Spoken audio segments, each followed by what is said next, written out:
መንግሥቱ ለየካቲት በዛቲ ዕለት አይረፍ።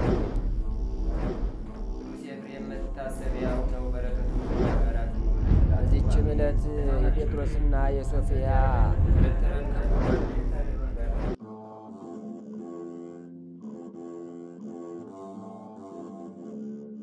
በስመ አብ ወወልድ ወመንፈስ ቅዱስ አሐዱ አምላክ አመ ረቡዕ ለታኅሳስ በዛቲ ዕለት ኮነ ሰማዕተ ብፁዕ ወቅዱስ እንድርያስ ሐዋርያሁ ለቅዱስ ጴጥሮስ ሊቀ ሐዋርያት። አንድ አምላክ በሚሆን በአብ በወልድ በመንፈስ ቅዱስም ታኅሳስ 4 በዚች ቀን የሊቀ ሐዋርያት ቅዱስ ጴጥሮስ ወንድም የተመሰገነ ቅዱስ ሐዋርያ እንድርያስ በምስክርነት አረፈ። ለዚህም ቅዱስ ይሰብክ ዘንድ ዕጣው በልዳ ሀገር ወጣ። ከእርሷም ብዙዎች በቅዱስ ጴጥሮስ ትምህርት አምነው ነበር። እንደ አንደበቱ የሚጥም በሥራው ሁሉና በአምልኮቱ የተወደደ ያማረ ደቀ መዝሙሩ ፊልሞና አብሮት ነበር። ሐዋርያ እንድርያስም ከፍ ባለ ቦታ ላይ ወጥቶ ጣዕም ባለው አንደበቱ ከቅዱሳን መጻሕፍት እንዲያነብ አዘዘው። የጣዖታት ካህናትም የሐዋርያ እንድርያስን መምጣት በሰሙ ጊዜ አማልክቶቻቸውን ይረግሙ እንደሆነ ሊጣሏቸው ሽተው የጦር መሳሪያቸውን ይዘው መጡ። በዚያንም ጊዜ ፊልሞና በቤተ ክርስቲያን ውስጥ ከወርቅና ከብር የሰው እጅ ሥራ የሆኑ የአሕዛብ አማልክቶቻቸው አፍ አላቸው አይናገሩም፣ ዓይን አላቸው አያዩም፣ ጆሮ አላቸው አይሰሙም፣ አፍንጫ አላቸው አያሸቱም፣ እጅ አላቸው አይዳስሱም፣ እግር አላቸው አይሄዱም፣ በጉሮሯቸውም አይናገሩም። የሚሰሯቸውና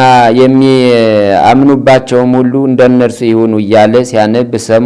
ስለ ቃሉ ጣዕምና ስለ ንባቡ ማማር ልባቸው በክህደት ማሰሪያ ተፈታ። ወደ ቤተ ክርስቲያንም ገብተው ከሐዋርያ እንድርያስ እግር በታች ሰገዱ። ክብር ይግባውና በጌታችን በኢየሱስ ክርስቶስም አመኑ። እርሱም የቤተ ክርስቲያንን ትምህርት አስተምሮ የክርስትና ጥምቀትን አጠመቃቸው። ከእርሳቸውም ጋር ጣዖትን ከሚያመልኩ ውስጥ ብዙዎች አምነው ተጠመቁ። በዚያ ወራትም እንዲህ ሆነ። በልዳ ሀገር አቅራቢያ ስሙ ዮሐንስ የሚባል አንድ ቄስ ነበረ።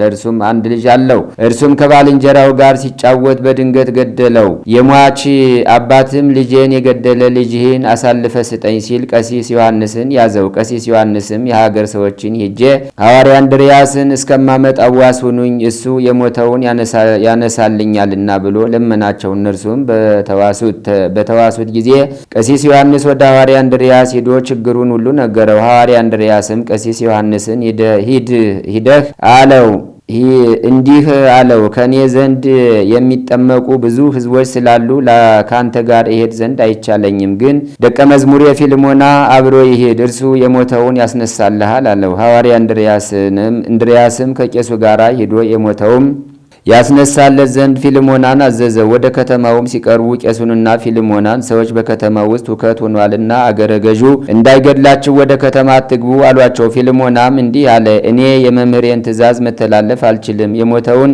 ለማንሳት እሄዳለሁ እንጂ መኮንኑ ቢገድለኝም መምህሬ እንድርያስ መጥቶ እኔንም አስቀድሞ የሞተውንም ያስነሳናል።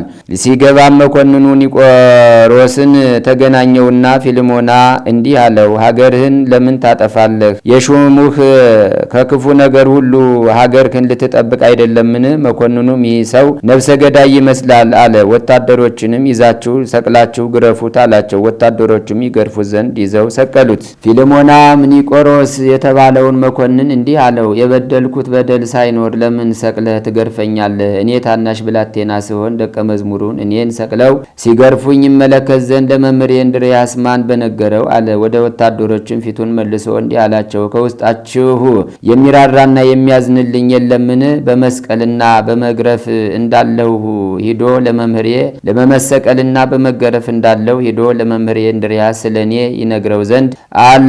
ከቃሉ ጣዕም የተነሳ ወታደሮች ተሰብስበው መጥተው አለቀሱ። በዚያንም ጊዜ አዕዋፍ ሁሉ መጥተው እኛን ላከን ብለው ተናገሩት። ድንቢጥ ቀርባ እኔ በአካሌ ቀላል ነኝና እኔን ላከኝ አለችው። አንቺስ አመንዝራ ነሽ፣ ከወገንሽ በመንገድ አንዱን ያገኘሽ እንደሆነ ከእርሱ ጋር ትጫወሻለሽ፣ ፈጥነሽ አትመለሽም አላት። ከዚህም በኋላ ቁራ ቀርቦ እኔን ላከኝ አለው። ፊልሞናም እንዲህ አለው፣ አንተም በቀድሞ ዘመን በተላክ ጊዜ ለአባታችን ኖህ የመልእክቱን መልስ አልመለስክም አለው። ፊልሞና ግን ርግብን ጠርቶ እንዲህ አላት፣ እግዚአብሔር የዋሂት ብሎ ስም ያወጣልሽ ከአዕዋፍ ሁሉ የተመረጥሽ ወገን አንቺ ለአባታችን ኖህ በመርከብ ውስጥ ሳለ መልካም ዜና አድርሰሽለታልና አባታችን ጻድቅ ኖህም ባርኮ ባርኮሻልና አሁንም ወደ ልዳ ከተማ ወደ መምህሬ እንድርያስ ሄደሽ ንገሪው፣ ሰቅለው እየገረፉኝ ነውና ወደ እኔ ወደ ደቀ መዝሙሩ ፊልሞና ይመጣ ዘንድ። በዚያን ጊዜ ርግብ ሄዳ ለሐዋርያ እንድርያስ ነግራ የመልእክቱን መልስ ይዛ ተመለሰች። የተባረከች ርግብም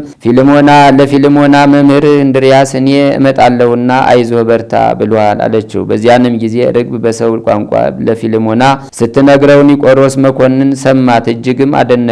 ፈጥኖ ተነስቶም ራሱ በእጁ ፊልሞናን ፈትቶ ከተሰቀለበት አወረደው። ክብር ይግባውና በጌታችን ኢየሱስ ክርስቶስ ስም አመነ። ሰይጣን ግን ቀና፣ በመኮንኑ ሚስት ልቡና አድሮ አሳበዳትና ልጇን ገደለች። አገልጋዮቹም ሄደው የሆነውን ሁሉ ለመኮንኑ ነገሩት። ፊልሞናም አትፍራ፣ አይዞህ አለው። ከዚህም በኋላ ርግብን ጠርቶ ወደ መኮንኑ ቤት ሂጂ፣ እንዳይሸበሩ በጸጥታ እንዲቆዩ ንገሪያቸው አላት። ርግቢቱም ሄዳ ፊልሞና እንዳዘዛት ለሕዝቡ ነገረቻቸው።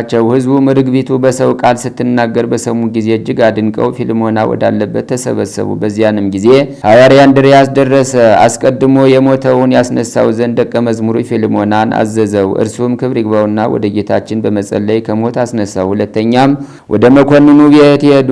ሐዋርያ እንድርያስም የመኮንኑን ልጅ እናቱ የገደለችውን አስነሳው። የመኮንኑን ሚስት አዳናት። ከእርሷ የወጣውንም ያንን ጋኔን ይዞ በሰው ሁሉ ፊት ምድርን ከፍቶ ወደ ጥልቅ አዘቅት አሰጠመው። ከዚህም በኋላ ሐዋርያ እንድርያስ ርግብን ጠርቶ እድሜሽ ስንት ነው አላት። እርሷም 8 ዓመት ነው አለችው። እርሱም ለደቀ መዝሙሬ ስለታዘዥ ወደ ዱር ሂጂ፣ ለዓለም ሰዎች ከመገዛት ነጻ ሁኚ አላት። ወዲያውኑ ሄደች። ሕዝቡም ይህን ድንቅ ስራ አይተው አምነው ሁሉም የክርስትና ጥምቀትን ተጠመቁ። ከዚህም በኋላ ከእርሳቸው ዘንድ ወጥቶ አክራድ፣ አክሲስ፣ አክሳሲያ፣ ሴኒፎሮስም ወደ ተባሉ አገሮች ሂዶ አስተማረ።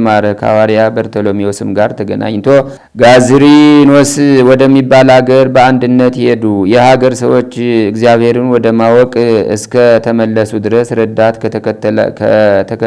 ከተደረገላቸው ገጸ ከልብ ጋር ገብተው ወንጌልን ሰበኩ፣ ድንቅ ታምራትንም አደረጉ። ከዚህም በኋላ ሐዋርያ እንድርያስ ወደ ሌሎች አገሮች ሄዶ አስተማረ። በፍጻሜውም ወደ አንዲት አገር ገብቶ ቅዱስ ወንጌልን ሰበከ። የዚያችም አገር ሰዎች ግን እጅግ የከፉ ስለሆኑ ትምህርቱን አልተቀበሉትም። ከቅዱስ ሐዋርያ እንድርያስም ድንቅ ታምራትን ስላዩ ያመኑ አሉ። ያላመኑ ግን ወደ እነርሱ እንዲመጣና እንዲገድሉት በቅዱስ እንድርያስ ላይ ክፉ ምክርን መክረው በተንኮል ወደ እርሱ መልእክተኞችን ላኩ። መልእክተኞችም ወደ ቅዱስ እንድርያስ ሲደርሱ ማራኪ የሆነ ትምህርቱን ሰሙ።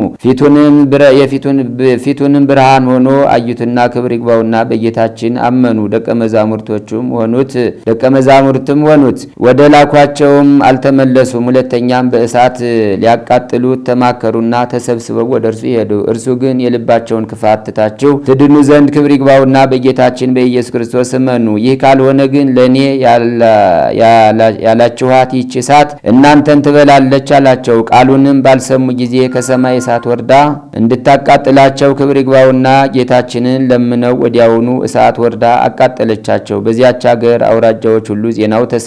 እጅግም ፈርተው ብዙዎች ክብር ይግባውና በጌታችን በኢየሱስ ክርስቶስ አመኑ። የጣዖታት አገልጋዮች ግን ይህን ሁሉ ድንቅ ታምራት አይተው አላመኑም። ቅዱስ ሐዋርያ እንድርያስን ሊገድሉት ፈለጉት እንጂ። ከዚህም በኋላ ተሰብስበው መጡና ቅዱስ ሐዋርያ እንድርያስን ይዘው ወሰዱት። ታላቅ ግርፋትንም ገርፈው በከተማው ሁሉ ራቁቱን አዙሮ ከወህኒ ቤት ጨመሩት። በማግስቱም የሚሰቅሉበትን ሰው ልማዳቸው እንዲሁ ነውና ሰው ሊገድሉ በሚሹ ጊዜ ወስደው በእንጨት ላይ ይሰቅሉታል፣ እስከሚሞትም ድረስ በደንጊያዎች ይወግሩታል። በዚያችም ሌሊት የተመሰገነ ሐዋርያ አባታችን እንድርያስ እንደ ፊተኞቹ እሳት ወርዳ እንድትበላቸው ክብር ይግባውና ጌታችን ኢየሱስ ክርስቶስን ለመነው። ክብር ይግባውና ጌታችንም ተገለጠለትና ከዚህ ዓለም የምትለይበት ጊዜ ደርሷልና አትዘን አለው። ሰላምታም ሰጥቶት ከእርሱ ተሰወረ። የተመሰገነ የሐዋርያ እንድርያስም ልቡናው ፈጽማ ደስ አላት። ንጋትም በሆነ ጊዜ ወስደው በእንጨት ላይ ሰቀሉት። እስከ ሞተ ድረስም በደንጊያዎች ወገሩት። አማንያንም ሰዎች መጥተው ስጋውን ወስደው ገንዘው ቀበሩት። ከእርሱም ታላላቅ የሆኑ አስደናቂዎች ታምራት ተገለጡ። ለእግዚአብሔር ምስጋና ይሁን፣ እኛንም በቅዱስ በሐዋርያ እንድርያስ ጸሎት ይማረን፣ በረከቱም ከኛ ጋር ትኑር ለዘላለሙ። ሰላም ለከ ረድአ ኢየሱስ ኬንያ እንተ ሰበከ ወንጌሎ ወመሃርከ በኒቆምድያ እዜምር ለከ ወእየብ በሃሌሉያ አንቀሃኒ እምሃኬትየ እንድርያስ ሐዋርያ ከመ በእዴከ ነቅሃት እሙታን ልድያ። በዚችም ቀን የቅዱሳን የአባ ጸአ፣ የአባ ያዕቆብ፣ የዘካርያስ፣ የስምዖን፣ የታወድራና የታውፍልያ መታሰቢያቸው ነው። በረከታቸውም ከእኛ ጋር ትኑር ለዘላለሙ። አንድ አምላክ በሚሆን በአብ በወልድ በመንፈስ ቅዱስ ስም ታኅሳስ 5 በዚች ቀን የከልቂው ልጅ ታላቅ ነቢይ ናሆም አረፈ። በዚችም ቀን ደግሞ ከሮማ ሀገር ቅድስት አውጋንያ በሰማዕትነት አረፈች። በዚችም ቀን ደግሞ ከአስዩጥ አውራጃ ሻው ከሚባል ከተማ ቅዱስ ፊቅጦር በሰማዕትነት አረፈ። በዚችም ቀን የፊንጦስ፣ የሐናንያ፣ የባርኬዎስ፣ የዮሐንስ፣ የተጋዳይዋ የቅድስት አውጋንያ አባት የፊልጶስ መታሰቢያቸው ነው። በረከታቸውም ከእኛ ጋር ትኑር ለዘላለሙ። በዚችም ቀን ለእግዚአብሔር ሕግ የሚቀና ገድለኛ የሆነ ንጹሕ ድንግል ቅዱስ አባት አባ ገብረ ናዝራዊ አረፈ። ዘአቅረብኩ ማሕሌተ አዘኪርየ አእላፈ እምእለ ጸምዱ ከዘልፈ ለላ አነብብ ተወከብ ዘንዴቴ መጽሐፈ እንተረሰይ ከግዚኦ ጸዲቀ መበለት ኩፈ እምእለ አቡኡ ብኡላን ዘተርፈ ነቢያት ቅዱሳን ሐዋርያት ሰባክያን ሰማዕት ወጻድቃን ወመላእክት ትጉሃን ደናግል አዲ ወመነኮሳት ሄራን ባርኩ ባርኮ ጉባኤ ዛቲ መካን እስከ አረጋዊ ሊቅ ወንዑስ ሕፃን ለዘጸሐፎ በክርታስ ወለዛ ጸሐፎን ዘይደርስ ወለዛ አንበቦ ለዘተርጎሞ በልሳን ሐዲስ ወለዘሰማ ቃሎ በዝነ መንፈስ በጸሎተሙ ማርያም አራቂተ ኩሉም ባይስ ህቡረ መሐረነ ኢየሱስ ክርስቶስ ታምሪሃ ለእግዝእትነ ቅድስት ድንግል በክሌ ማርያም ወላዲተ አምላክ ጸሎታ ወበረከታ ወምሕረተ ፍቅር ወላ ያህሉ ምስለ ኩልነ ህዝበ ክርስቲያን ለዓለም ዓለም አሜን። ልመናዋ ክብሯ በእኛ ለዘላለም በእውነት ይደርብንና አምላክን የወለደች በድንጋሌ ስጋ በድንጋሌ ነፍስ የጸናች ክብርት እመቤታችን ያደረገችው ተአምር ነው። ወልደ ነጎድጓድ ዮሐንስ የተባለ የተገነዘበትን መግነዝ እጅ እየነሳ እንደተናገረ ጌታችን ኢየሱስ ክርስቶስ የተገነዘበት መግነዝ ብዙ ጊዜ መላልሶ ሲያከብረው እኔ አየሁ አለ። ቅዱሳን ሁሉ እያዩት ከማረጋጋትም ነገር የተነሳ ሲያደንቁ እናቱ እናቴ ሆይ ፍቅር ይገባሻል፣ የጸናች አምባ መጠጊያ እናቴ ከመላእክትም ከጻድቃን ይልቅ ፈጽመሽ የተመረጥሽ ነሽ አላት።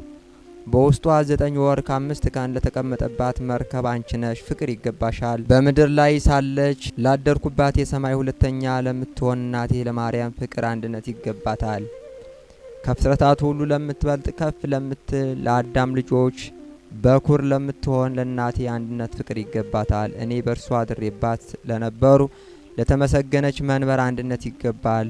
እሊህም የንጽሕት እናቴ ክንዶች ናቸው። ከኔ በቀር አንዱ ስንኳ ከሚጣፍጡ ፍሬዎቿ የተቀበለ ለሌላት ገነት እናቴ ፍቅር ይገባል። ይኸውም የሚናገር ወተት ነው። ድንግል እናቴ ሆይ ከኔ ጋር መከራ እንደተቀበልሽ እስከ ዘላለም ድረስ እረፍት ባለበት ቦታ እስከ ዛሬ ድረስ ደስ ይበልሽ። በዚህም ዓለም በስጋሽ መከራን ድካም እንደተቀበልሽ በሳቸው ፈንታ በመንግስተ ሰማያት እስከ ዘላለም ድረስ ደስታን ተቀበይ። በዚህም ዓለም በስጋሽ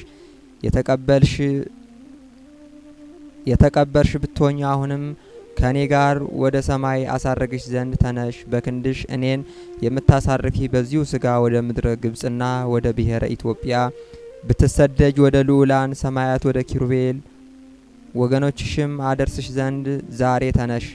በእውነት የተወደድሽ እናቴ ሆይ አንቺ በስጋሽ የተራብሽ ብትሆኝ እስከ ዘላለም ድረስ ተድላ ደስታ ወዳለበት አገር እንሆ አሳረግሁሽ።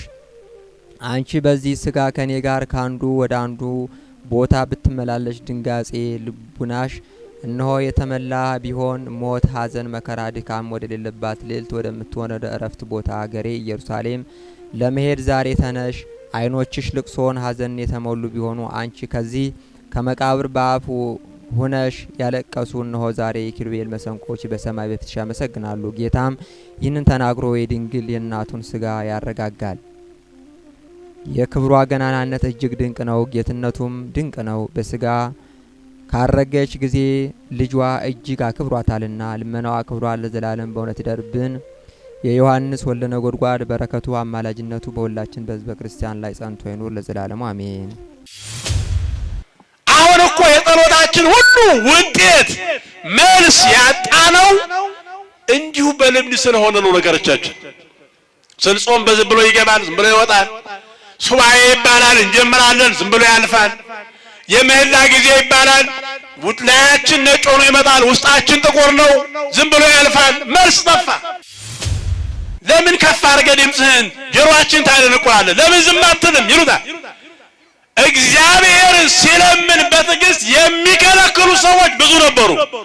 እሱ ግን የሚሰማው የነሱ ጩኸት ሳይሆን እነሱ የሚከለክሉት ክልከላ ሳይሆን ከእግዚአብሔር የሚያገኘው መድኃኒት በዓይነ ሕሊናው እየታየው አሁንም የናዝሬቱ ኢየሱስ ክርስቶስ ሆይ ማረኝ አለ። በል ሁለቱ ዓይኖችም ድነዋል፣ ዓይኖች ይዩ አለው። ሁለቱም ዓይኖች ያኔው ተከፈቱ ይላል። ክብርና ምስጋና ይግባ አምላካችን። የምንማማርበት የትምህርታችን መነሻ ኃይለ ቃል የሚሰማ ጸሎት የሚል ይሆናል። እግዚአብሔር ቢፈቅድ ባለን ጊዜ ቀልጠፍ አድርገን ግልጽ የሆነ እና ለሕይወታችን የሚጠቅም ትምህርት እግዚአብሔር ያስተምረናል። እኔም እናንተም የእግዚአብሔርን ቃል ሰምተን ሕይወት እንድናገኝ የእሱ የአምላካችን ቅዱስ ፈቃድ ይሆንልን። የሚሰማ ጸሎት ወይም ልመና በሚል መነሻ ሐሳብ እግዚአብሔር ያስተምረን፣ እኛም እንድንሰማ የተከፈተውን ልብ እግዚአብሔር ይስጠን። ይህም መነሻ ሐሳብ የምንሰጠው የመጽሐፍ ቅዱስ ክፍለ ምንባብ በሐዋርያው በቅዱስ ዮሐንስ መልእክት በአንደኛ የዮሐንስ መልእክት ማለት ነው ምዕራፍ 5 ቁጥር 14 ላይ ለተነሳንበት ሐሳብ መነሻ የሚሆን የእግዚአብሔርን ቃል እናገኛለን። በዚህ ቃል ላይ ወይም በዚህ ክፍለ ምንባብ ላይ እግዚአብሔርን እንደ ፈቃዱ አንዳች ብንለምነው ይሰማናል ይላል።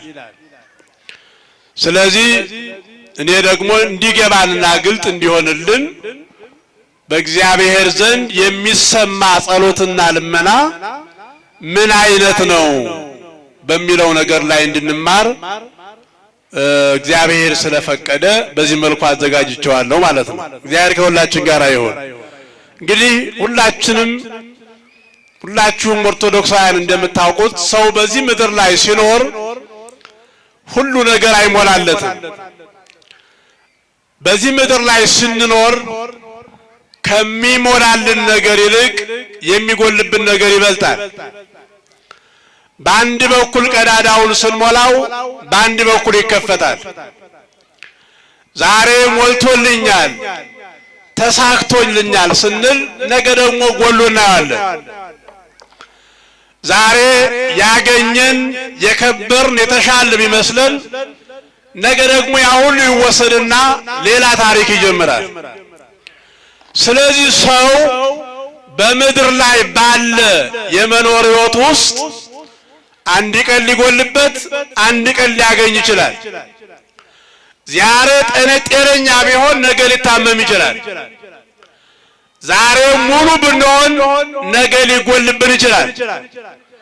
ስለዚህ ሰው ስለሚጎልበት ነገር ወደ እግዚአብሔር ይጸልያል፣ እግዚአብሔርን ይለምናል። ለምን?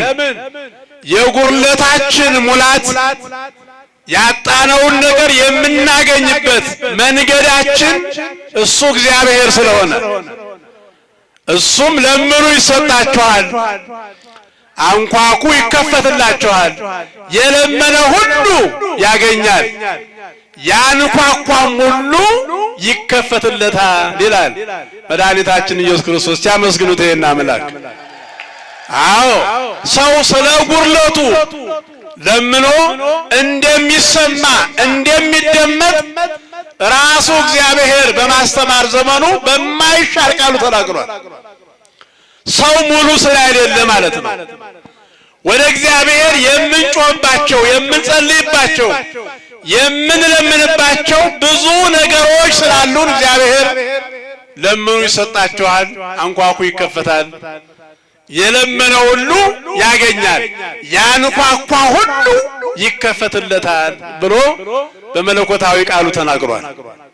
ስለዚህ ይሄ ከሆነ ወደ እግዚአብሔር የምናቀርበው ወይም እግዚአብሔር የሚሰማው ልመና ለምኑ ከተባል ጸልዩ ከተባል እግዚአብሔር የሚያደምጠው ልመናና ጸሎት ምን አይነት ነው? እግዚአብሔር ሰምቶት መልስ የምናገኝበት ከእግዚአብሔር መልስ እንዲሰጠን የጮታችንን ጫፍ እግዚአብሔር መልስ እንዲሰጠን ምን መሆን አለበት? ጸሎታችን እግዚአብሔር የሚሰማው ልመናና ጸሎት ምን መምሰል አለበት? ምን ላይ መመስረት አለበት? የሚሉትን አራት ነገሮች አሁን በዚህ ጊዜ እናያለን። እግዚአብሔር አሁንም ማስተዋሉን ለሁላችን ይስጠን። የመጀመሪያው እግዚአብሔር የሚያደምጠው ልመና በእምነት ላይ ሆነን የምናቀርበው ልመና ነው። በምን ላይ ሆነን? እስቲ ሁላችሁም በእምነት ላይ በሉ።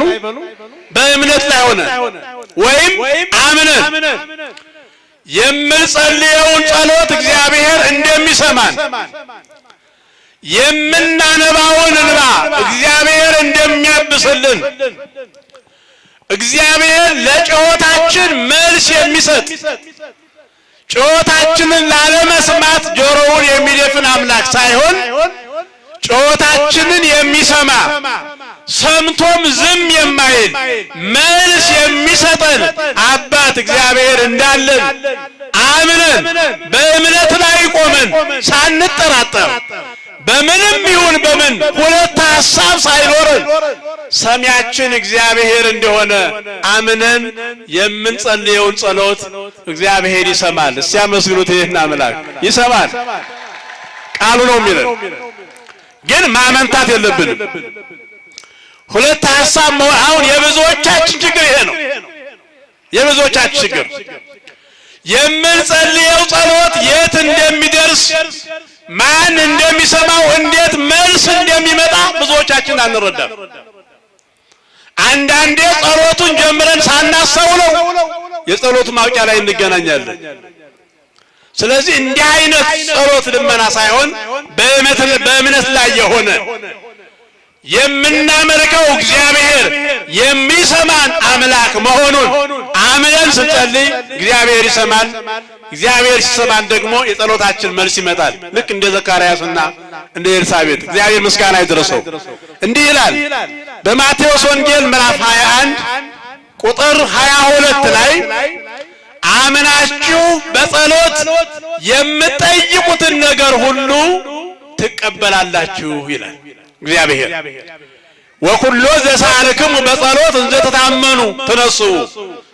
አምናችሁ እኔ እንደማደርግላችሁ እንደምሰማችሁ እንደማደምጣችሁ የጸሎታችሁ መልስ ከኔ እንዳለ አምናችሁ የለመናችሁትን ልመና የጸለያችሁትን ጸሎት መልሱን ትቀበላላችሁ ይላል እግዚአብሔር። ኧረ ምስጋና ይድረሰው አምላካችን። የሚሰማ አምላክ እሱ ነው። አያችሁ፣ ይሄ የእግዚአብሔር ቃል ነው።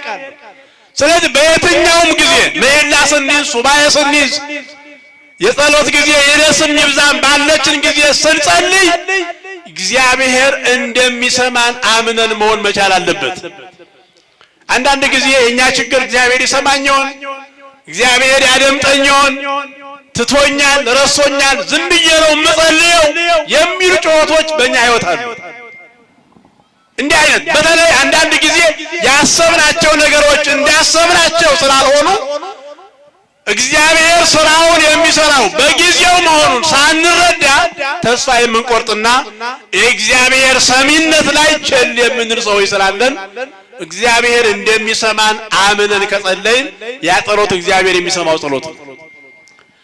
እግዚአብሔር እንደሚያደምጠን አምነን በእምነት ሆነን ከጸለይን ይኸው ቃሉ እንዳለው አምናችሁ የጠየቃችሁትን ነገር ሁሉ ትቀበላላችሁ ይላል። ምን ትላላችሁ አለ? እስኪ መልሱልኝ። ምን ትላላችሁ? ትቀበላላችሁ። ስለዚህ የመጀመሪያው እግዚአብሔር የሚሰማው ጸሎት በእምነት የሚቀርብ ጸሎት ነው። ያለ እምነት ምንም ነገር ማድረግ አንችልም። በእምነት በሃይማኖት እግዚአብሔር ላይ ተስፋ በማድረግ የሚቀርብ የመጀመሪያው ልመናና ምህላ እሱ ነው። ስለዚህ አሁን በጸሎታችን በምላችን እምነትን መሰረት ያደረገ መሆን መቻል አለበት። በእምነት ላይ የቆመ ጸሎትና ልመና መሆን መቻል አለበት። ይሄ ከሆነ እግዚአብሔር ይሰማዋል ማለት ነው። ይሄ አንደኛው ነው። ሁለተኛው እግዚአብሔር የሚሰማው ጸሎትና ልመና በእንባ የሚቀርብ ልመና ነው።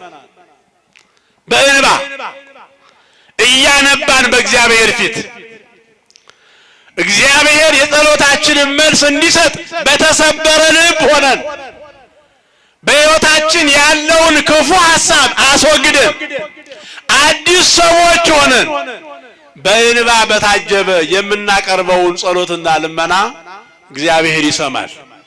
ይሄንን ለመረዳት የአንዲት ሴት ምስኪን ሴት ታሪክ ማንሳት ይጠቅመናል። አንደኛ ሳሙኤል ምዕራፍ 1 ቁጥር 10 ላይ ስናነብ ልቧ በሐዘን የተሰበረባት ሐና የምትባል ሴት እናገኛለን። ይህ ሴት ሕልቃና ለሚባል ሰው ሁለተኛ ሚስት የሆነች ሁለተኛ ሚስት ሆና ስትኖር ግን ልጅ የሌላት ልጅ ባለማግኘቷ ምክንያት ከቤቷ ከጓዳዋ ጀምራ ሰላም ያጣችና በሐዘን ልቧ የተሰበረባት ሴት ነበረች ይላል መጽሐፍ ቅዱስ። እግዚአብሔር ከሐዘን ይሰውራችሁ። አሜን አትሉም? እግዚአብሔር የተሰበረ ልብ ካላችሁ ዛሬ የተሰበረውን ልባችሁን እግዚአብሔር ይጠግን። ልቧ ያዘነባት ሴት ናት ይላል። ልቧ ያዘነበት ምክንያት የመጀመሪያው ልጅ አለማግኘቷ ነው። ሁለተኛው ልጅ ባለማግኘቷ ምክንያት በቤቷ ውስጥ ሰላም ስላጣች ነው። እየሰማችሁ ነው?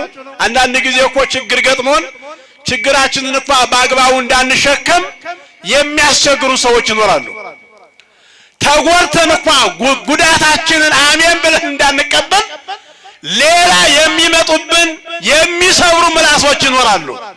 እግዚአብሔር ከእንዲህ አይነት እንዲህ ከማድረግ እኛንም ይሰውረን። ከእንዲህ አይነት ሐዘንም እግዚአብሔር ይሰውረን። እና ሐዘንተኛ ናት። ቤቷ ውስጥ ሰላም የለም፣ ጓዳዋ ውስጥ ሰላም የለም። ይሄ ብቻ አይደለም፣ ስትወጣም በእግዚአብሔር መቅደስ እግዚአብሔር በሚመለክበት ስፍራ እንኳ ቦታ አልነበራትም ይላል። የሚያዩት ሁሉ በእሷ ይጠቋቆማሉ። መንገድ ላይ የሚያዩት ትናንት ሰላም የሚሏት ሁሉ ሰላም ተነስተዋታል። ስለዚህ ከጓዳዋ ጀምሮ እስከ መቅደሱ ጫፍ ድረስ ይህች ሴት ገለልተኛ ስለሆነች በዚህ ልቧ ያዝናል። እግዚአብሔር ልጅ ነሳኸኝ፣ አሁንም ሰላም አጣሁ፣ ጓዳዬ ውስጥ ሰላም አጣሁ፣ ይኸው በምትመለክበት ቦታም ሰላም አጣሁ ብላ ልቧ ያዘነባት የተከዘች ሴት ነበረች ይላል። ከዚህም የተነሳ እግዚአብሔር ቤት ስትሄድ እንኳ ሰው በማይሰበሰብበት ቤተ እግዚአብሔር ቤት ለአምልኮት የሚሄደው ሕዝብ ወይ ከተበተነ በኋላ ለብቻዋ ወይም ደግሞ ጠዋት ሰው ቤተ መቅደስ ሳይሄድ ብቻዋን ሄዳ ለእግዚአብሔር ታለቅስ ነበረ። እግዚአብሔር እንዲህ አይነት ሰዎች ዛሬም ስለምንኖር እግዚአብሔር ይስማን፣ እግዚአብሔር ይስማችሁ። እናንተና እግዚአብሔር በምታውቁት ችግር፣ እናንተና እግዚአብሔር በምታውቁት ጉዳይ ለሰዎች ነግራችሁ መፍትሄ አጣችሁ ለድንግል ማርያም የምታለቅሱ፣ ለእግዚአብሔር የምታለቅሱ፣ አምላከ ቅዱሳን ብላችሁ የምታነቡ ስለ ኢትዮጵያ፣ ስለ ሀገር ሰላም፣ ስለ ልጆቻችሁ፣ ስለ ጓዳችሁ፣ ስለ ስራችሁ የምታለቅሱ ሰዎች ካላችሁ መድኃኔዓለም ክርስቶስ በፊታችሁ ላይ የሚወርደውን እንባ ያብስላችሁ። አሜን አትሉም? እንባችሁ እንዲታበስ አትፈልጉም? ትፈልጋላችሁ? አቤት ትፈልጋላችሁ? አትፈልጉም? ማን ነው እንባችንን የሚያብሰው? አመስግኑት መድኃኔዓለም፣ እሱ ነው ያብሰዋል፣ ይችላል። ስለዚህ ብቻዋን ተመልከቱ፣ ጠዋት ሌሊት ገስግሳ የምትሄድበት ጊዜ አለ። ሰው ሳይመጣ ገና ሰው ከመኝታው ሳይነሳ፣ ለምን? የሰው ሽሙጥ ስለፈራች፣ የሰዎች ምላስ ስላሰለቻት፣ ያትቺ የማትወልድ በቅሎ ስለሚሏት፣ በኃጢአቷ እኮ ነው የመከነች ስለሚሏት፣ በራሷ በደል እኮ ነው እግዚአብሔር ልጅ የነሳት የሚለው ቋንቋ ስለከበዳት፣ አይምሮዋን ስለያዘባት ሰው ሳይነሳ ቀድማ ትሄዳለች። ወይም ደግሞ ሰው ከተበተነ በኋላ ብቻዋን ሄዳ እግዚአብሔርን ታገኝ። ችግር የለማ እግዚአብሔር የሰው ብዛት ማለት ችግር የለም። እግዚአብሔር ለማግኘት በየትኛውም ሰዓት እግዚአብሔር ይገኛል።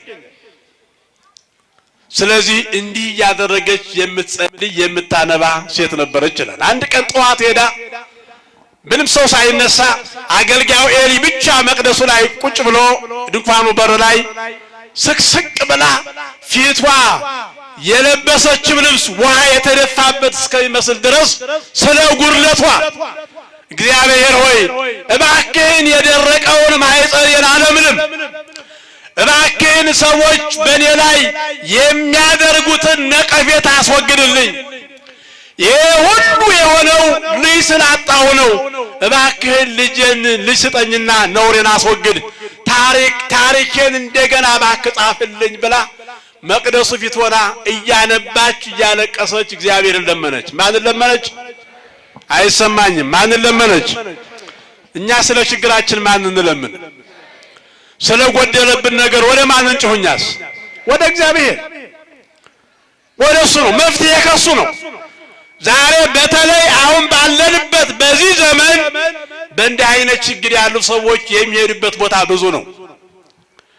ሰላም ይጠፋል፣ መንገድ ይበዛል። እንደው ያውቃል የሚባል ሰው እኮ አይቀርንም። ሰው ስለ ችግሩ በጣም ብዙ ቦታ ይረግጣል። መፍትሄው ግን አንድ ብቻ ነው። እሱ ማን ነው? እግዚአብሔር ነው። አሁን እስካሁን ባለን ዘመናችን ስለተቸገርንባቸው ጉዳዮች ያንኳኳናቸው ብዙ በሮች ይኖራሉ። ግን መፍትሄው ከአንዱ ከእግዚአብሔር ብቻ ነው። አመስግኑ እስኪ አምላክ ከፍ አድርጋቸው። መፍትሄያችን ከአንዱ ከእግዚአብሔር ነው። አደራቸው ወገኖቼ፣ በሚያልፍ ችግር የማያልፈውን እግዚአብሔር እንዳንረሳ፣ ነገ በሚለወጥ ነገር የእግዚአብሔር መቅደስ ረግጠን ሌላ ቦታ እንዳንሄድ፣ ሌላ አዳራሽ እንዳንሄድ፣ ሌላ በእግዚአብሔር ቦታ የምንተካው ነገር እንዳይኖር አደራችሁ አላችኋለሁ። ዛሬ ያለብንን ችግር ነገ የሚለውጥ አምላክ አለን። ዛሬ የሚፈሰውን እንባ የሚያብስ አምላክ አለን። ዛሬ ያለቀስንባቸውን ጉዳዮች እንደገና የሚሰራ አምላክ አለን። አበቃ የምንለውን ጉዳይ እንደገና የሚጀምር አምላክ አለን። ኧረ ምስጋና ይድረሰው አምላካችን። ስለዚህ እግዚአብሔርን ተስፋ ማድረግ፣ ከእግዚአብሔር ቤት አለመጥፋት ግድ የለም። ይሄ ልማደኛ ይበሉን፣ ይቺ ልማደኛ ይበሏችሁ፣ ስም ያውጡላችሁ። ግን እግዚአብሔር የውስጣችሁን መጎዳት ስለሚያይ ከመቅደሱ አንጥፋ። አሁን በችግር ምክንያት ከመቅደሱ የሚጠፋ ቢሆን ኖሮ ቀድማ የምትጠፋው ሴት ነበረች። መቅደሱ ቦታ የላትማ፣ መባዋን የሚቀበላት የለማ፣ ቤቷ ሰላም የላትም፣ መንገድ ላይ ሁሉ ሰላምታ የሚሰጣት የለም። በችግር የታጠረ ሕይወት ያላት ሴት ናት። ግን እግዚአብሔር እንደ መጽናት አላቋረጠችም። አዎ እግዚአብሔርን ቆይቼ ጸናሁት፣ ልቤ በእግዚአብሔር ጸና ብላ እስከምትዘምር ድረስ ከነችግሯ እግዚአብሔር ቤት ነበረች እና በዚህ ማለዳ እያለቀሰች እንባዋ በፊቷ እየወረደ ያለባትን ችግር ለእግዚአብሔር ነገረች ይላል መጽሐፉ። ካህኑ ኤሊ አያትና ይሴት በጠዋቱ ሰው ሳይመጣ ቀድማ መታ ይሄን ያህል የምታነባ ምን ሆና ነው? ሰከራ ይሆን አላት። ችግሩ አልገባው። ምን ሆና ይሆን? ገና ሰው ለአምልኮ አልመጣም። ገና ለአምልኮ የሚመጣው ሕዝብ የብሉይ ኪዳኑ አማኝ ገና አልመጣም። ብቻዋን መታ በዚህ ሌሊት ለምን ታለቅሳለች? ችግር ብቻን ያስኬዳል ወገኖቼ፣ ችግር ብቻን ያስወጣል። ችግር ለብቻ ሆነን እንድንቆዝም ያደርጋል። ዛሬ ትውልዱ የተያዘ በዚህ ነው። እና ምን ሆና ነው አላት። ሰማችሁ?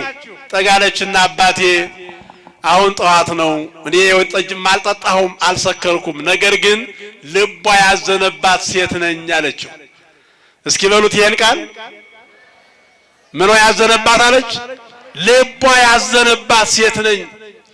መባዬ ተቀባይነት ያጣ፣ ትዳሬ ውስጥ ሰላም ያጣሁ፣ ሰው ሰላም የማይለኝ፣ ሰው ሁሉ አፉን የሚያላግጥብኝ ሰው ነኝ። ስለዚህ ችግር ነው የሚያስለቅሰኝ። የጠጣሁት የወይን ጠጅ ሳይሆን የሰዎች ምላስ አስክሮኝ ነው ማለቅሰው። ችግር ይሄ ነው አለችው ለካህኑ። ካህኑ ተረዳትና በእግዚአብሔር ይስማሽ አላት። ማን ይስማሽ? እኛንስ ማን ይስማን? እስኪ ከፍ አድርጉ እጃችሁን። ማን ይስማን እኛን? ጥሩት እስኪ ስሙን። ማን ይስማን እኛንስ? እግዚአብሔር ይስማን። አመስግኑት መድኃኔዓለም። አዎ ተረዳት። ይሄ ከሆነ ችግርሽ የሚያስለቅስሽ፣ ይሄ ከሆነ የተገፉትን ሰዎችን በሚቀበል አምላክ እሱ ይስማሽ አላት። አያችሁ ካህናት እንደዚህ ይባርካሉ። አሁን ዛሬ ሌሎች ሰዎች አልገባቸውም። ይሄ ቤተክርስቲያን መተን ስንሳለም ካህኑ እግዚአብሔር ይፍታ ነው የሚለን አይደል? እኔ ፈታሁ ነው የሚል እግዚአብሔር ይፍታ ነው የሚል እግዚአብሔር ይፍታ ነው። አሁን ሌላ ቤት ነው ይሄንን ሰማው ጸለይኩና አዳንኩ ፈወስኩ የሚል ሌላ ቤት ነው። እኛ ቤት ግን ካህኑ የእግዚአብሔር ምሳሌ ሆኖ የእግዚአብሔር ቃል በመናገር ሰዎችን የሚፈውስ በእግዚአብሔር ስም የሚባርክ እንጂ እኔ አዳኝ ነኝ እኔ ለብቻዬ አድናለሁ የሚል ደፋር አገልጋይ ግን እስካሁን በእኛ ቤተክርስቲያን የለም። ክብርና ምስጋና ይግባ አምላካችን። ስለዚህ እግዚአብሔር ይስማሽ አላት። ደስ አላት። አልቅሳ በካህኑ ተመርቃ ወጣች። በእንባ ያቀረበችውን ልመና እግዚአብሔር ሰማና መካን የነበረችውን የሰዎች መጠቃቀሻ የነበረችውን ከጓዳዋ ጀምራ ሰላም ያጣችውን ያችን ልቧ ያዘነባት ሴት እግዚአብሔር አንድ ብቻ አይደለም 7 ልጆችን ሰጣት ይላል። ክብርና ምስጋና ይግባው እግዚአብሔር። አያችሁ እግዚአብሔር አንድ ጠየቀችው፣ እሱ ግን 7 ልጆች ሰጥቶ በእሷ ላይ ይስወቁ የነበሩ ሰዎች እጃቸውን ባፋቸው እንዲጭኑ አደረገ። ነውሯን አስወገደ።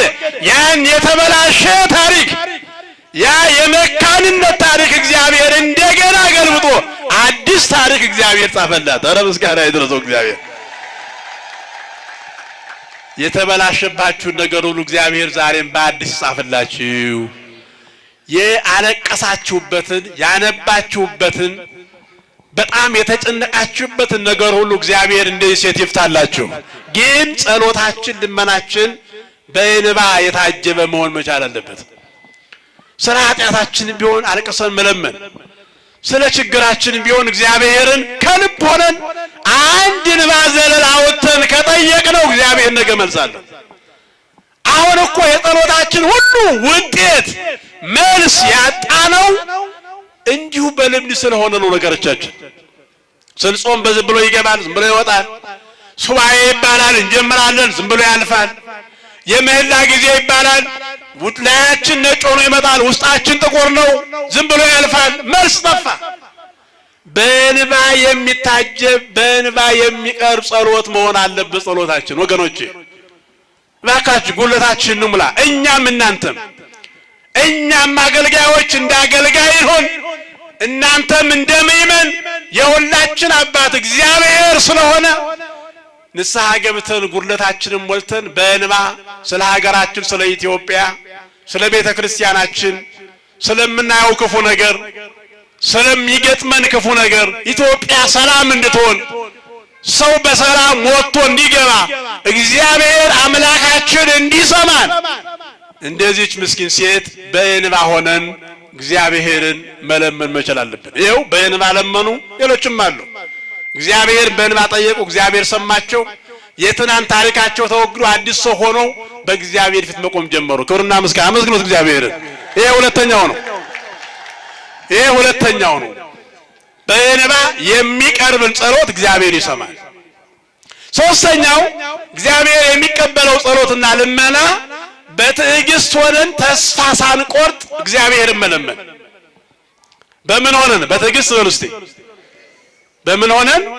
በትዕግስት ሆነን ተስፋ ሳንቆርጥ፣ አይ እስካሁን ሞክሬያለሁ ይበቃኛል ሳንል፣ አዎ ትዕግስተኛ ሆነን እግዚአብሔርን በመጠበቅ የምንጸልየውን ጸሎት እግዚአብሔር ይሰማል። ማን ይሰማል? ማን ይሰማል? እግዚአብሔር ይሰማል። የሉቃስ ወንጌል ምዕራፍ 18 ቁጥር 25 ላይ የተጻፈውን ታሪክ አነቡ። 2 አይኖቹ የታወረ አንድ ሰው ነበረ። ስንት አይኖቹ አልኳችሁ? ስንት አይኖቹ? የኛ ደግሞ የላይኛው ያህል የውስጠኛው ነው የማያየው አይደል? የእሱ የውስጥ አይኑ ያያል። ግን እነዚህ ውጭ ላይ ያሉት ሁለቱ አምፖሎች የሉትም። እና ሁለት አይኑ የታወረ አንድ ሰው ነበር ይላል።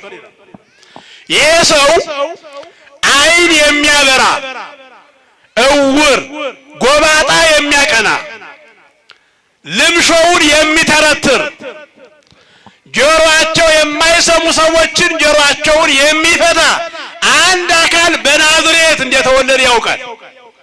ይሄን ሰው አንድ ቀን ማግኘት እንዳለበት በልቡ ያምናል። ግን ጊዜው ሩቅ ነው። ጊዜው ሩቅ ነው። ታሪኩን የሰማበት ጊዜ ሩቅ ነው። ይሄንን ሁሉ ጊዜ በልቡ ተስፋ አድርጎ ይኖር ነበር ይላል። እየሰማችሁ ነው? ይሄንን ተስፋ አድርጎ አንድ ቀን አይኑ እንደሚበራ፣ አንድ ቀን የናዝሬቱ ኢየሱስ ክርስቶስ የታወሩ አይኖቹን እንደሚፈታ ያምን ነበረ። ግን ሁሉ ጊዜ የሚተዳደረው መንገድ ላይ ቁጭ ብሎ ከሰዎች ድቃቂ ሳንቲም እየለመነ ነው። የሚገርማችሁ ይመናል፣ ይሄ ሰው ከቀን 3 ጊዜ እገዛ ያስፈልገዋል። ጠዋት ካለበት ቦታ አምጥቶ ሰው የሚያልፍበት መንገድ ላይ የሚያስቀምጠው ሰው ያስፈልገዋል። እየሰማችሁ ነው? ከሰው እርዳታ እግዚአብሔር ያውጣችሁ። አካሉ ጉድለት ካለበት አንድ ሰው እንደ ስጋ ነው፣ እንደ መንፈስ ችግር የለም። እንደ ስጋ ግን የሰው እገዛ ያስፈልገዋል። በሰው ላይ ይወድቃል። ሰው ደግሞ ስልቹ ነው። እንደምታዩት እንኳን ወንድም እህት፣ ሌላ አቋጣሪ ይቅርና እናትም እንኳ ቢሆን ትሰለቻለች። እናትም ሁልጊዜ ለመሸከም ትከሻው አይችልም። ይሄ የነሱ ክፉነት አለ የሚያመለክተው። ሰው ተፈጥሮ ስልቹ ነው፣ አይችልም።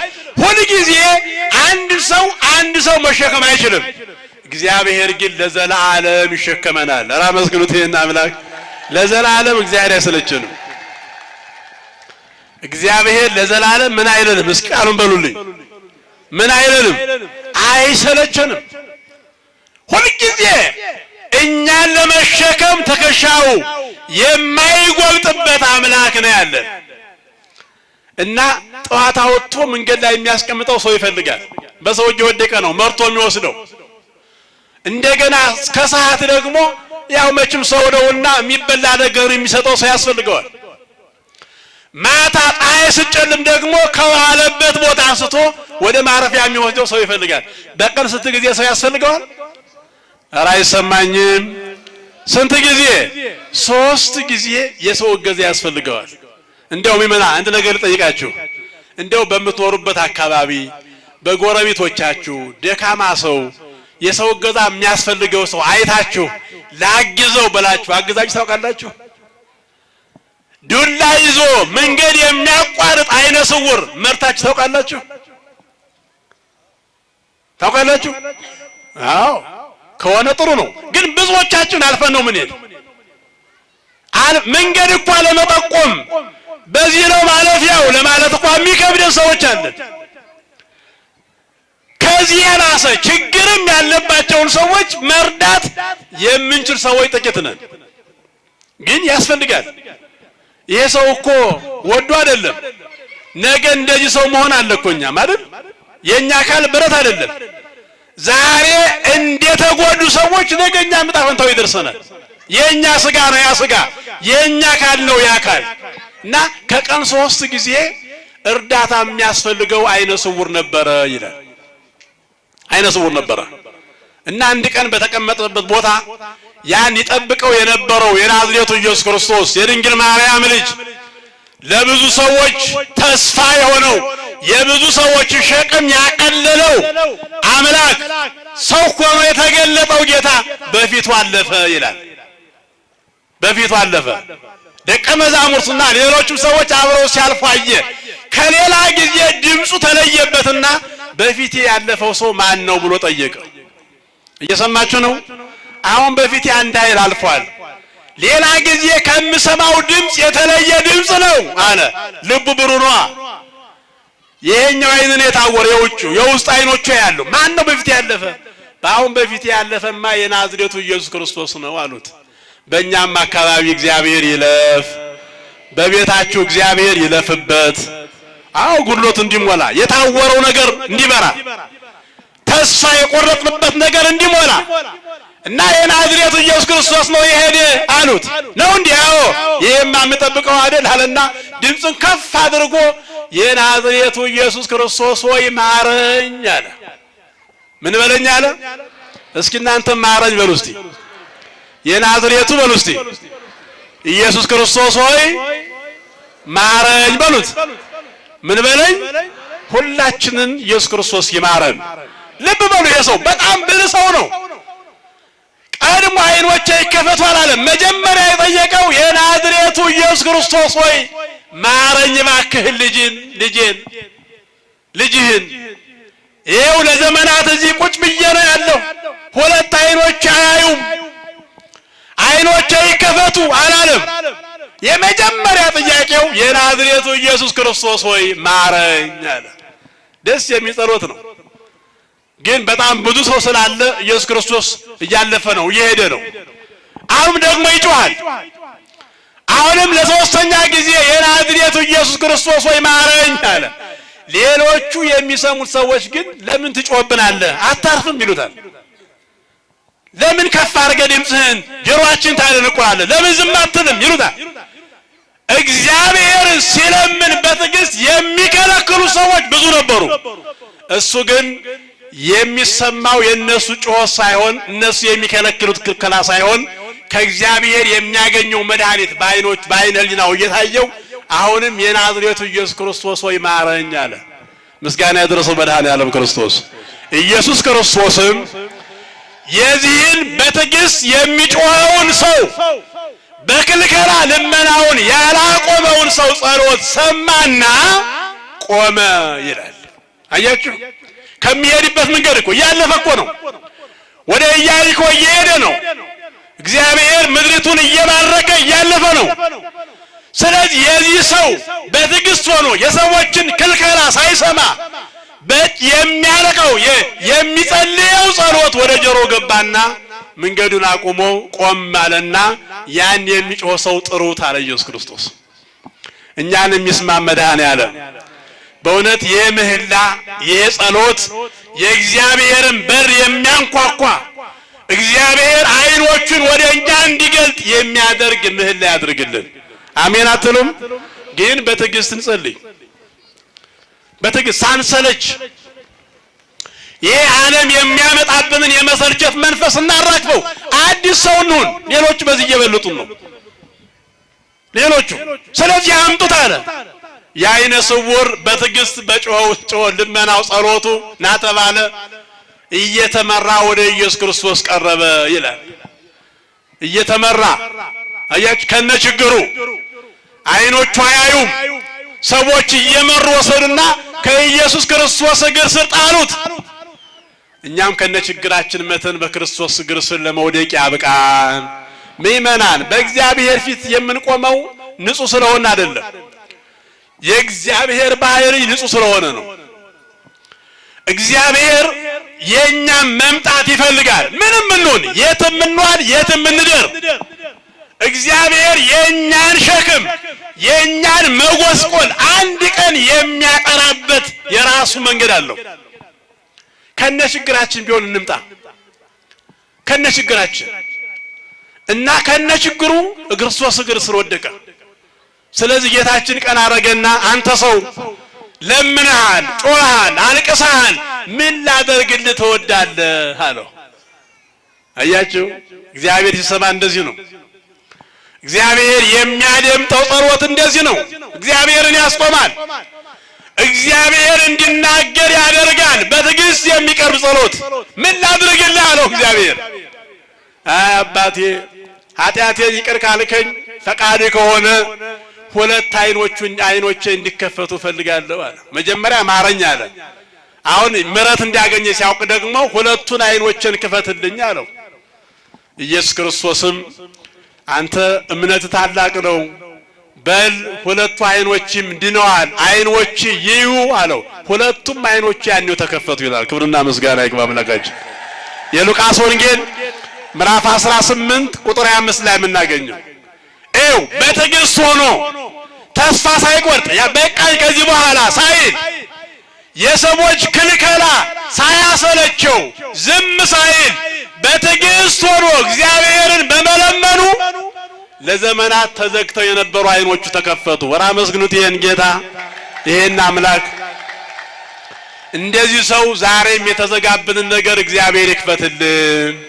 በጣም ተስፋ የቆረጣችሁበትን ብዙ ጊዜ የምትጮሁበትን የምትጸልዩበትን ጉዳያችሁን የድንግል ማርያም ልጅ የዓለምን የ5500 ዓመታት ቋጠሮ የፈታ የጨለማ ልብሳችንን የገፈፈ ከሞት ወደ ሕይወት ያሻገረ የምንገባበትን የገነት መንገድ ያዘጋጀልን ኢየሱስ ክርስቶስ የተዘጋብንን ነገር ዛሬም ይክፈትልን። የተዘጋብንን አንድነት፣ የተዘጋብንን ሰላም፣ የተዘጋብንን መግባባት፣ የተዘጋብንን መረዳዳት፣ የተዘጋብንን እንደ ሰው የማሰበር መድኃኔ ዓለም ክርስቶስ የዓይነ ስውሩ አምላክ ዛሬ የሚክፈትልን። አመስግኑት። ይችላል እሱ። ጸልዩ። ግን ትዕግስተኛ ሆኖ በማስተዋል ሆኖ እግዚአብሔርን መጠየቅ ያስፈልጋል። በቃ ይሄ ጸሎት ይሰማል። አሁን እኛ ዛሬ እንጸልያለን፣ ነገ እንተዋለን። ዛሬ መቅደሱ አንድ ሳምንት አለን፣ አንድ ሳምንት ደግሞ ሌላ ቦታ ነን። አንዳንዶች ሲቸግረን እንመጣና ስናገኝ እንጠፋለን። ሌሎቻችን ደግሞ ስናገኝ እግዚአብሔር እናመሰግንና ያ ነገር ሲጠፋ አብረን እንጠፋለን። ወገኖቼ ይህ አይደለም። እንዲያውም በማጣት እግዚአብሔርን ከሚፈልጉ ሰዎች ይልቅ በማግኘት እግዚአብሔር ፈልገው በማጣት የሚተው ሰዎች ይበዛሉ። በእኛ ዘመን በጣም ከባዶች ነን። ተስፋ ቶሎ እንቆርጣለን። በቃ እንዲህ ብዬ ነበር፣ እዚህ ጸበል ተጠምቄ ነበር፣ እዚህ ቦታ ሄጄ ነበር፣ እንዲህ አድርጌ ነበር፣ ግን አልሆነም ብለን አጣጥፈን እጃችን የምንቀመጥ በተለይ በወጣት ዘመን ያለን ወጣቶች፣ በወጣትነት ዘመን ያላቸው ግድ የላችሁም። በትዕግስት ሆነን እግዚአብሔርን እንጠብቀው። ወደሱ ሁልጊዜ የምንጮህ ሰዎች የሚሉን ወደ ጎን እንተውና እግዚአብሔርን እንምሰል። ዓለምን የመሰሉ ጠፍተዋል። እግዚአብሔርን የመሰሉ ግን የሞላውን ባህር ከፍሎ ተሻግረዋል። ጊዜያዊ ነገር የፈለጉ ዛሬ የሉም። ከእግዚአብሔር ጋር የነበሩ ግን መከራውን ሁሉ አልፈው ዛሬ አሉ። ስለዚህ በትዕግስት ሆነን ራሳችንን ከኃጢአት ለይተን የምንጸልየውን ጸሎት ማን ይሰማል? አይሰማኝም። ማን ይሰማል? እንደዚህ አይነ ስውር የሰዎችን ጉዳይ ሁሉ ረስተን እግዚአብሔርን ማረኝ የምንል ክርስቲያኖች ከሆን በዚህ ሱባኤ እግዚአብሔር ልመናችንን ይሰማና ችግራችንን ይፈታል። ይሄ የታመነ ስለሆነ እግዚአብሔር። ይሄ ሶስተኛው ነው። አራተኛው እና የመጨረሻው እግዚአብሔር ልመናችንን እንዲሰማ በምህላችን ጊዜ፣ በጸሎታችን ጊዜ፣ በእግዚአብሔር ፊት ለጸሎት በምንቆምበት ጊዜ ያንተ ፈቃድ ይሁን እንጂ የኔ ፈቃድ ይሁን አንበል። የማን ፈቃድ ይሁን እንበል? ንገሩኝ። የማን? አሁን በመኖር ህይወታችን ስለምንፈልገው ነገር እኛ ብንመርጥ ነው የሚሻለው ወይስ እግዚአብሔር ቢመርጥልን ይሻላል? ኧረ አይሰማኝም። እስኪ ያ መሀል ያላችሁ ማን ይምረጥልን? እግዚአብሔር የመረጠልን ነው ለኛ የሚሆነው። ስለዚህ አንድ ክርስቲያን፣ አንድ የጸሎት ሰው በእግዚአብሔር ፊት ለምስጋና ለጸሎት በሚቆምበት ጊዜ ጥያቄውን ሊያቀርብ ይችላል። እግዚአብሔር ሆይ ይሄን ነገር እፈልጋለሁ፣ ግን የኔ ፈቃድ ሳይሆን የማን ፈቃድ ይሁን? ያንተ ፈቃድ ይሁን። እግዚአብሔር ሆይ ቤት እፈልግ ይችላለሁ፣ ግን የኔ ፈቃድ ሳይሆን ያንተ ፈቃድ ይሁን። የትዳር አጋር እፈልጋለሁ፣ ግን እኔ የፈለጉት ሳይሆን አንተ የፈለክልኝ ይሁን። በምድር ላይ ይሄ ነገር እንዲሆንልኝ ይፈልጋለሁ፣ ግን የኔ ፈቃድ ሳይሆን ያንተ ፈቃድ ይሁን በሉት። የማን ፈቃድ ይሁን? የእግዚአብሔር ፈቃድ። ለምን መሰላችሁ? አንዳንድ ጊዜ እኛ ለራሳችን ይሆነናል የምንለው ነገር ሞት ይሆናል ለኛ። ሰው በእግዚአብሔር ፊት ምርጫውን አያውቅም። አሁን እኛ በእግዚአብሔር ስንመዘን ገና የሚጎዳውንና የማይጠቅመውን ነገር ለይቶ እንደማያውቅ ሕፃን ማለት ነው። ይሰማችኋል? ይመናል። ሕፃናት ታውቃላችሁ፣ የ1 ዓመት የ2 ዓመት ሕፃናት ፊታቸው ላይ ሻማ ብታበሩ ወይም የሚያቃጥል ነገር ፊታቸው ላይ ቢኖር ያን የሚያቃጥለውን ነገር ለመያዝ ነው እነሱ የሚጥሩት። እየዳው እየተንባችሁም ይሁን እንደው የተንፋቀቁ እሳቱን ለመያዝ ነው። እሳቱ ያቃጥል የነሱ ጉዳይ አይደለም። የነሱ ምርጫ የሚነደውን ወይም የሚበራውን ሻማ መጨበጥ የነሱ ጉዳይ ነው። ወላጅ ግን እሳቱ የሚጨብጥ ሕፃኑ ስለሚቃጠል እንደሚቃጠል ስለሚያውቁ አይሰጧቸውም። አይደለም ይመናል። እናንተ ሕፃኑ እሳት እንዲጨብጥ ትፈቅዳላችሁ? አትፈቅዱም አይደል? ለምን? ስለሚጠቅመው ወይ ስለማይጠቅመው? ስለሚያቃጥለው ማለት ነው። ሊያለቅስ ይችላል እኮ ሕፃኑ። እሳቱን ካልያዝክ ብሎ ሕፃኑ ያለቅሳል፣ እሪ ይላል። ግን የፈለገውን ያልቅስ እንጂ ሕፃኑ እሳት እንዲጨብጥ የሚፈቅድ ወላጅ ወይም እናት ሞግዚት የለችም። በእርግጥ የአሁን ዘመን ሞግዚት እኮ አስቸጋሪ ሆኗል አይደል? ከዚያም በላይ ያደርጋል። እግዚአብሔር ከክፉ ይጠብቀን። በእውነቱ አይሰጠውም። እናቱ እንደሚቃጠል ስለምታውቅ ለሕፃኑ የሚያቃጥል ነገር እንዲጨብጥ አትፈቅድለትም። እኛም በእግዚአብሔር ስንመዘን እንደዚያ ነን። ይሆነኛል፣ ይጠቅመኛል ያለው የሚጎዳ ሊሆን ይችላል። ያቺ የያዕቆብ እናት ማርያም ለልጆቿ በጎ ነገር የለመነች መስሏት ለልጆቿ ሞትን ለምናለች።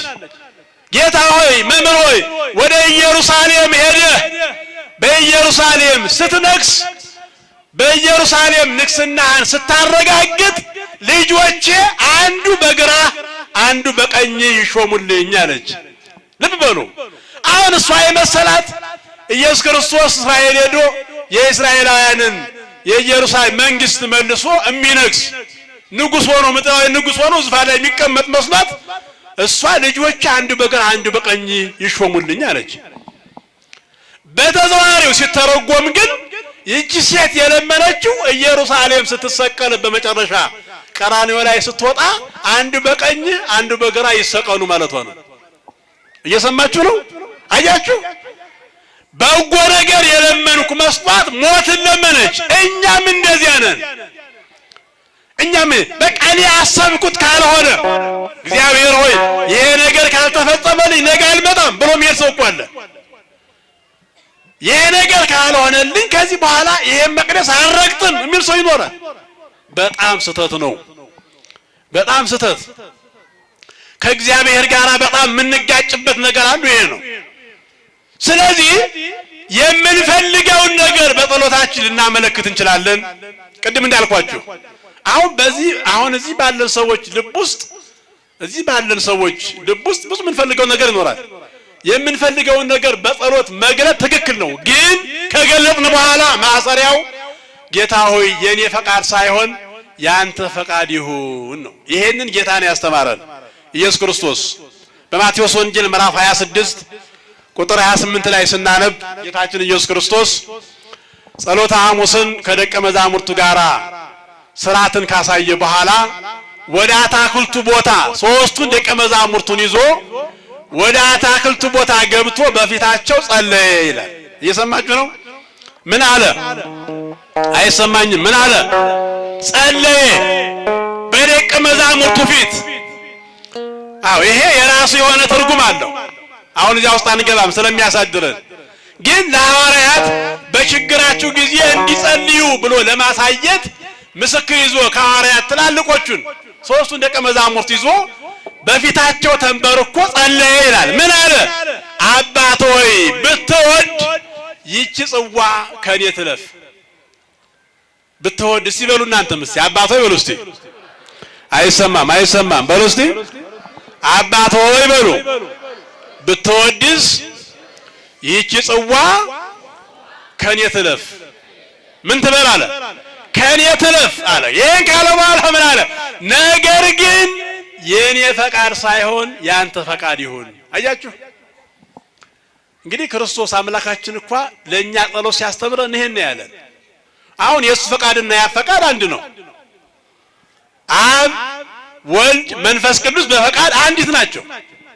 ግን ለኛ ለማስተማር በአዳም ተገብቶ እኛን ጸሎትን ስራ ሲያሳየን ነው እንዲህ ያለን።